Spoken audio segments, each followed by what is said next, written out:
This episode of the Demonic Compendium contains spoilers for the following games, and also some light spoilers for the first jail of Persona 5 Strikers. Viewer discretion is advised. Welcome to a wonder-filled new episode of the Demonic Compendium, the show where I discuss the mythology, design, and game history of your favorite Megami Tensei demons. After over a year of waiting, Western audiences can experience the exciting new world of Persona 5 Strikers. So I wanted to talk about a special little girl known for exploring new worlds herself. So throw on your blue dress and remember what the Dormouse said, because today, we're talking about Alice. Unlike the vast majority of demons in the Megami Tensei franchise, Alice isn't specifically known as a figure in mythology like Thor, nor is she a demon based on the physical idea of something like Matador. She's just very clearly based on the titular heroine from author Lewis Carroll's book, Alice's Adventures in Wonderland, and of course the sequel, Through the Looking Glass. I won't be diving too deep into the stories themselves, but Alice is a little blonde English girl who runs into a rabbit hole and winds up in Wonderland, where many magical, peculiar, and even absurd things happen throughout her adventures. The original book came out in 1865 and has remained one of the most influential pieces of Western literature in the world. Not only has the tale of Alice spawned countless adaptations ranging from classic Disney animation, to dark fantasy video games, to a 1970s softcore porno musical, but even snippets and elements from the tale have woven their way into the fabric of pop culture, with figures such as the White Rabbit or the Mad Hatter. However, the supposed inspiration for Carroll to create his iconic heroine and the subject of today's video is rather unsettling. Heck, it's downright creepy. Lewis Carroll was apparently known for not having many adult friends, preferring instead to spend time with children, particularly young girls. One of whom, Alice Liddell, was the daughter of a colleague, and Carroll allegedly spent a lot of time with Alice and her sisters, telling them stories, going on boating trips with them, and even making them the subjects of one of his hobbies, photography. Now look, scholars and other folks much smarter than I am have argued for decades as to how seedy the supposed relationship between Carroll and Alice was, even whether or not the character Alice was based on Miss Liddell at all. And I don't know for certain, but from my own outsider perspective, it all looks pretty messed up. But what about the other aspect of Alice in Megami Tensei? Some of her Compendium entries, particularly more recent ones, definitely acknowledge her as a creation of Lewis Carroll, but they often speak of a poor British girl who died an unfortunate death. Well, as far as I could gather, this ties purely into her Megami Tensei backstory, which I'll cover in more detail later on. I was able to find a ghost story about a dead girl named Alice, but it was from South Carolina, not England. Persona 5's Compendium entry refers to Alice as a mysterious blonde girl. She is quite powerful despite her looks. Some say she is the ghost of a girl who died a sad death. Others say she is a spirit born from someone's imagination. Design-wise, Alice has one of the most memorable and iconic designs in all of Megami Tensei, because it's based on one of the most iconic literary characters of all time.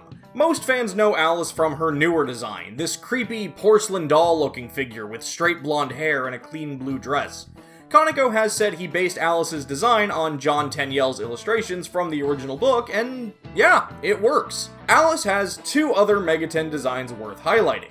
The first being her original Shin Megami Tensei 2 design, where her hair and dress are a bit wilder, her skin is this light blue to highlight her ghostliness, and one of my favorite touches are the two dolls clenched in her arms, representing her Uncle Red and Uncle Black, which again I will get to later. This is a great design, and I really wish more games would utilize this one, as I think it's a bit better at portraying the demonic side of this supposed demon.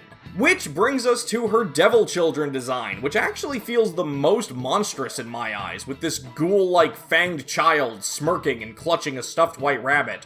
Her hair is a lot curlier, and her dress is a bit frillier than in Kaneko's versions, which I think actually looks a bit closer to Tenniel's illustrations. Alice is just a demon that always looks pretty good no matter which one we're looking at, because all three are great takes on the original source material, but my personal favorite is definitely her Shin Megami Tensei 2 design. As far as game history goes, look, let me just get this out of the way now. Much like when I did Pyrojack, you know how I always say, did I leave out something you thought was important at the end of every episode? I am definitely gonna leave out something important, because Alice has consistently been one of the most highlighted and prominent demons in the entire franchise, having major roles in the main series, spin-offs, and even obscure mobile games. I'm gonna do my best to cover it all, but feel free to jump into that comment section with a well-deserved, "You didn't talk about this!" But for now, I'm just gonna try and go through all of these by individual series. Alice's first appearance was in the original Shin Megami Tensei, where she was less of a demon and more of a character. The gang first encounters Alice in Roppongi as a young girl who died and is forcing everyone to stay here and be her friends forever and ever. Except all of her friends are dead, so before they can stay with her, Alice asks them all to do one simple thing. Ah yes, die for me, a phrase we're gonna be talking about a lot today, as really it's just as iconic in the franchise as Alice herself. Aiding Alice in her quest for permanent friendship are two demons, Belial and Nebiros, whom she refers to as her uncles, Red and Black, and honestly, that is a sitcom that I would watch. I'm the Red Count, I'm the Black Baron, together we adopted a cute little kid. These two also play a massive part in Alice's roles throughout the franchise, and the red and black color scheme comes from the story as they're the colors used in a deck of cards. Basically, this whole bit in the story, Alice's appearance, Die For Me, and her relationship with Belial and Nebiros sets the stage for most other things to come. This original story arc is what the Compendium entries are generally referring to when they talk about Alice being a poor dead British girl, her actual Shin Megami Tensei lore. Next up, in Shin Megami Tensei 2, Alice joins the ranks of demons as a member of the Fiend race, and has a chance of appearing if a magical chest is opened during the full moon, and can be fought as a boss. She'd go on to have a similar role in Shin Megami Tensei If, where she could also be unlocked as a guardian. Like I mentioned in the design segment, the dolls she carries are a nice and direct reference to the human forms taken by Belial and Nebiros. Alice also appeared in the Xbox title Shin Megami Tensei 9, where she appears in a nightclub and starts killing people, and then you fight her as a boss. She's also appeared in a handful of events in the MMO title Shin Megami Tensei Imagine, and is even a mountable demon where Alice will hold the player's hand and skip merrily. While absent from Nocturne, Alice would return in Shin Megami Tensei Strange Journey for the EX mission Catch That Rabbit. Much like in the original novel, Alice is chasing after a white rabbit, in this game's case a Japanese demon known as the Hare of Inaba, who I may talk about in the future. And in the Metroidvania spin-off, Shin Megami Tensei Synchronicity Prologue, Alice appears as the boss of the third section of the game, where she'll send card soldiers after the Jack Bros in a direct reference to her original novel. Alice also appears in nearly every Persona game, usually having something unique to bring to the table. In Persona 1, Alice can appear as an incredibly rare sort of secret boss in the late game dungeons, and defeating her usually rewards a lot of money and experience. In Persona 2, Innocent Sin, Alice can be fought as a secret boss at the end of the optional dungeon, and will reward players with a karma ring. Now, in the sequel, Eternal Punishment, if players load a save file from Innocent Sin where they have this karma ring, it becomes much easier to negotiate with Alice in the optional bomb shelter dungeon. Unfortunately for Western audiences, this has never been an option, as we've never gotten a complete duology. But a spare karma ring can still be obtained, just via a much harder set of circumstances. There's also a stronger version of Alice that can be battled, known as Dark Alice. In Persona 3, Alice appears as a high-ranking member of the Death Arcana and has her unique Die For Me attack, with a unique animation once again involving the card soldiers. Elizabeth also has a request in the game where she has Makoto show her an Alice with the skill Megiddo. Speaking of Elizabeth, during the boss battle against her, Alice is one of the personas in Elizabeth's repertoire, and she'll summon the British Ghost Girl to cast Mudo spells. Though interestingly enough, not Die For Me. While as a demon or persona, Alice doesn't have too much of a role in Persona 4, she is symbolically represented through the character Teddy, who wears a costume obviously reminiscent of the storybook heroine at the cross-dressing pageant during the school festival. And this outfit manages to keep coming back, appearing as an unlockable costume in Persona 4 Golden, a playable option in Dancing All Night, and it appears in one of Teddy's victory animations in the Persona 4 Arena games, and even BlazBlue Cross-Tag Battle.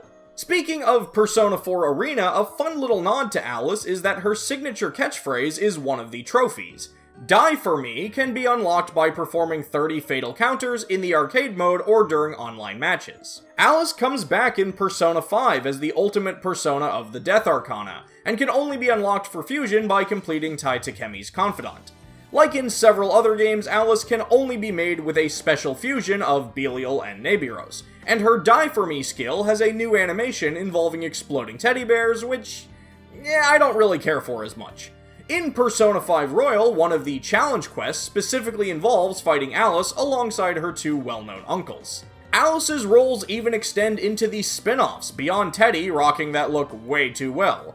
In Persona Q Shadows of the Labyrinth, the entire first dungeon of the game, You in Wonderland, is based on the storybook Alice comes from, and features several direct nods to the tale, including the card soldier FOEs that have to paint the roses red, and even the main boss of the area being the Queen of Hearts herself. In Persona Q2 New Cinema Labyrinth, players will be able to fuse Alice through Belial and Nebiros by completing the special screening quest Aegis Upgrade, which rewards them with the Bunny Doll Fusion item, a clear reference to the White Rabbit from, the book. I'm kinda running out of ways to say that. And naturally, I couldn't ignore that in celebration of Persona 5 Strikers launching today, one of the first major antagonists, Alice Hiragi, is loaded to the brim with symbolism to Alice in Wonderland, right down to her name. I know I gave a warning earlier, but if you'd like to bypass the Strikers information and continue on with the episode, go ahead and skip to this time.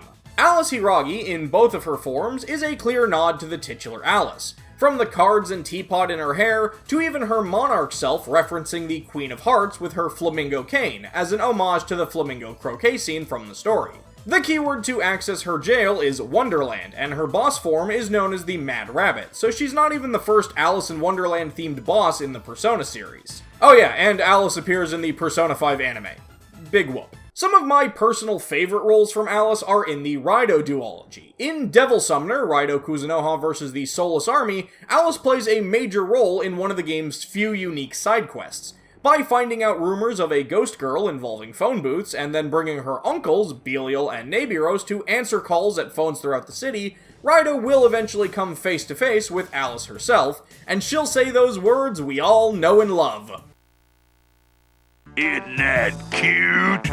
But it's wrong! Now, in all fairness, this was one of the earlier games to be localized that had Alice's catchphrase in it, so I'll cut them some slack. And in the sequel, Raido Kuzunoha vs. King Abaddon, Alice's uncles will submit an official case file known as One Girl's Happiness, where players will investigate the rumors of a British ghost girl that's been haunting folks, and yes, eventually you do fight her before unlocking her for fusion. However, before you can do that, you must complete two other case files from Girl A. The A probably stands for Alice, known as My Wish, the first of which merely asks Raido to hand over a Hiranya, which is a direct reference to Shin Megami Tensei 1, where she requested the same item. One of Alice's biggest and most interesting roles to date comes from Devil Survivor 2, where she takes on the role of the secret ultimate boss that has been a staple of the franchise. Her Die For Me spell is a force to be reckoned with, but her lack of any physical resistance actually makes her one of the easier ultimate bosses to beat. Even I, who generally have trouble with some of the hardest bosses in Megaten, had little trouble defeating her with the right team setup. But it's still a fun and engaging fight, and defeating her rewards players with the achievement Alice Vanquisher. And honestly, there are so many other roles I could talk about. She apparently has a lengthy story bit in the PC-exclusive Giten Megami Tensei. Her only Devil Children appearance is in White Book, a Game Boy Color title, where she'll join the player if the game is being played on a Game Boy Advance.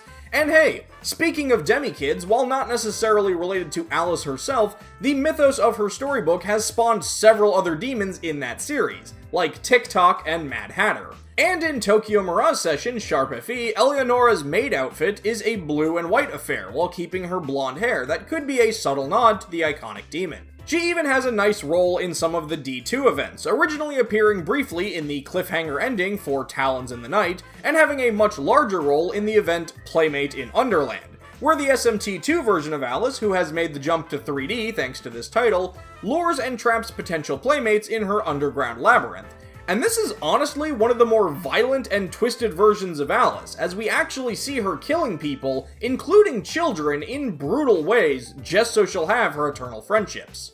Alice is one of the biggest and most iconic demons in the entire franchise, and her presence throughout all the different games and series cannot be overstated. Like I said before, I'm sure I forgot some stuff, and I expect you all to tell me about it in the comments, but for now, I'll just say, and there you have it, Alice, the wonderful one- Mister, Huh? Oh, hi. would you like to be my friend? Sure? Yay! I just need you to do one itsy bitsy thing first. Will you die for me? Wait, what?